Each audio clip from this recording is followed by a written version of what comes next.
ইফতার ও সেহরিতে কি খাবেন, কতটুকু পানি খাওয়া প্রয়োজন, কখন কতখানি ব্যায়াম করবেন, এই বিষয়গুলো নিয়ে আলোচনা করতে ভিডিওটি করছি। শুরুতেই বলি ইফতারে কি কি খাবেন। অনেকেই ইফতার শুরু করেন খেজুর দিয়ে। এটা খুব ভালো একটা অভ্যাস।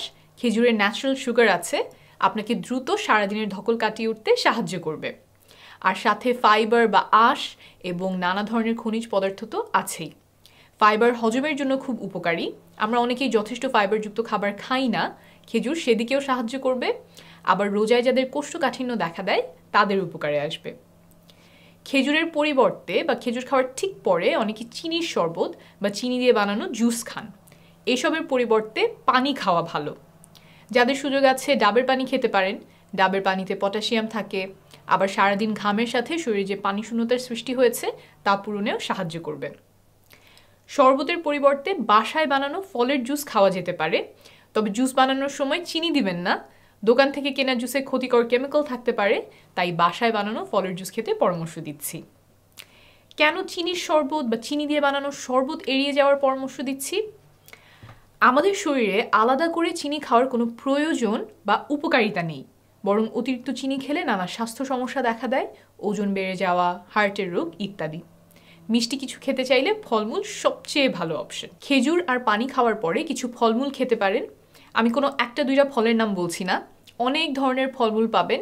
যেটা ম্যানেজ করতে পারেন সেটাই খাবেন। 1 মাস ধরে যেহেতু খাবেন, ফলমূলে পরিবর্তন তো আনতেই হবে, না হলে একঘেয়ে লাগবে।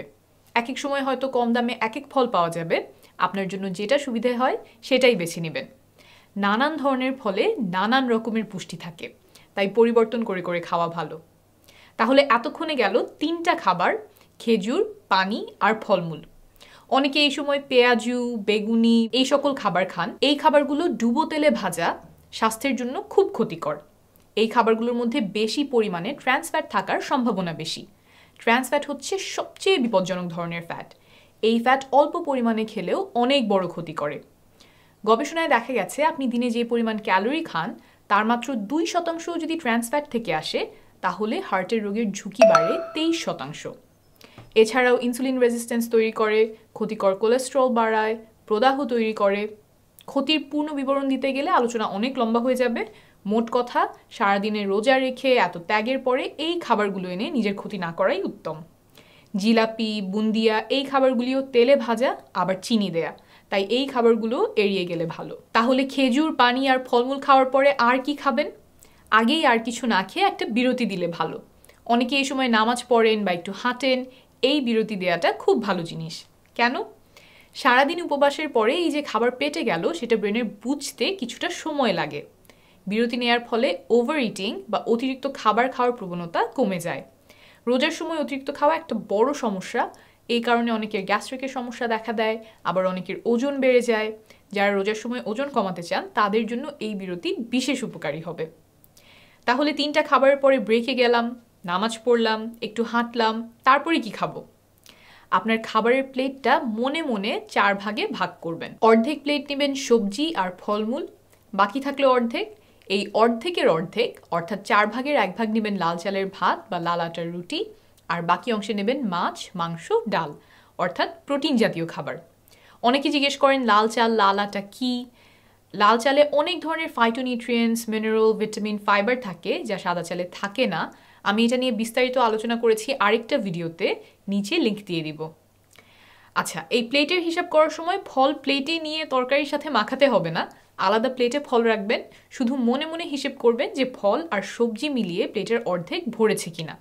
ইফতারে যে ফল খেয়েছেন সেটাও এখানে ধরতে পারেন।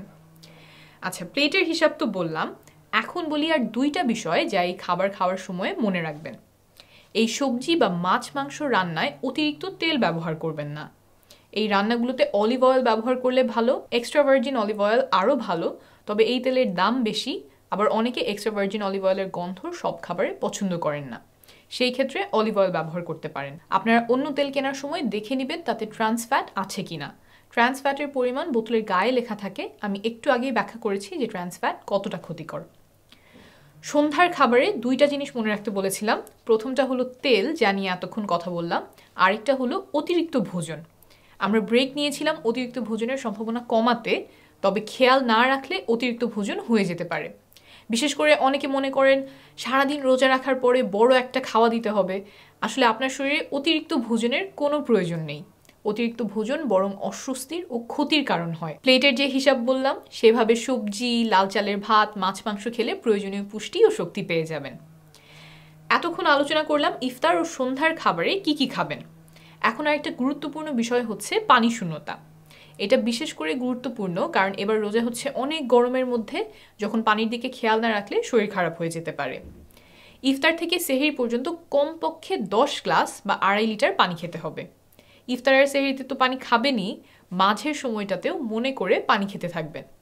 তারাবি নামাজের সময় সাথে একটা পানির বোতল রাখতে পারেন, নামাজের আগে পরে পানি খেলেন। আবার যেহেতু এটা অনেক লম্বা সময়ের একটা নামাজ, এর মাঝেও পানি খেয়ে নিতে পারেন। পানির পাশাপাশি পানি জাতীয় খাবার যেমন তরমুজ, শসা, টমেটো এগুলোও খেতে পারেন। চা কফি দিয়ে পানি শূন্যতা পূরণ করার চেষ্টা না করাই ভালো, কারণ এগুলোতে ঘন ঘন প্রস্রাব হতে পারে, ফলে উল্টো আরও পানি শূন্যতা তৈরি হতে পারে। ভালোভাবে খেয়াল রাখবেন যেন পানি শূন্যতা তৈরি না হয়। পানি শূন্যতা থেকে নানা স্বাস্থ্য সমস্যা তৈরি হতে পারে। এখন চলে আসি সেহরিতে কি খাবেন। সেহরিতে এমন খাবার আমাদেরকে বেছে নিতে হবে যা অনেকক্ষণ ধরে পেটে থাকে, যেই খাবারগুলোতে ফাইবার বেশি, গ্লাইসেমিক ইন্ডেক্স বা জিআই কম। এতে যা হবে, দিনে আমরা অল্প অল্প করে বেশি সময় পর্যন্ত এনার্জি পাবো। সাদা চালের ভাত খেলে সেটা খুব তাড়াতাড়ি হজম হয়ে যায়, অনেক সময় ধরে এনার্জি দিতে পারে না, একটু পর ক্ষুধা লেগে যায়। তাই সেহরির জন্য ভালো খাবার হচ্ছে লাল চালের ভাত। ওটস খেতে পারেন, কেনার সময় দেখবেন হোল গ্রেইন ওটস লেখা আছে কিনা। বাদাম খেতে পারেন, বাদামে ভালো ফ্যাট থাকে, পেটে অনেক সময় ধরে থাকে, হজম হতে সময় লাগে। চিয়া সিডের শরবত খেতে পারেন, কলা, আপেল, কমলা ফল খেতে পারেন, ভাত দিয়ে ঘন ডাল খেতে পারেন, রাজমা ডাল ভালো খাবার, সিদ্ধ ডিম খেতে পারেন। এই খাবারগুলোতে বা অন্য কোনো খাবারে যদি আপনার গলা বুক জ্বলে তাহলে সেটা এড়িয়ে যাবেন। অনেকে সেহরিতে অতি ভোজন করেন, এটাও কিন্তু গ্যাস্ট্রিকের কারণ হতে পারে, যাকে আমরা মেডিকেলের ভাষায় গ্যাস্ট্রোএসোফেজিয়াল রিফ্লাক্স ডিজিজ বলে থাকি। যাদের এই গ্যাস্ট্রিকের সমস্যা দেখা দেয় তারা খাবার পরেই শুয়ে পড়বেন না, খাটের একপাশ একটু উঁচু করে সেদিকে মাথা দিয়ে শুবেন, যাতে করে পেট থেকে মাথাটা একটু ওপরের দিকে থাকে। এবার আসি ব্যায়ামে। অনেকেই চিন্তা করেন যে রোজার মধ্যে ব্যায়াম করা যাবে না।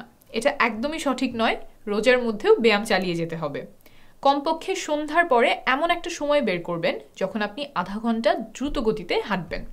সপ্তাহের সব মিলিয়ে যাতে কমপক্ষে 2.5 ঘন্টা হয়। দৌড়াতে পারলে তো খুবই ভালো। যদি ইফতারের আগে ব্যায়াম করতে চান সেটাও করতে পারেন। যারা সকালে যোগা বা যোগ ব্যায়াম করতে চান সেটা করতে পারেন।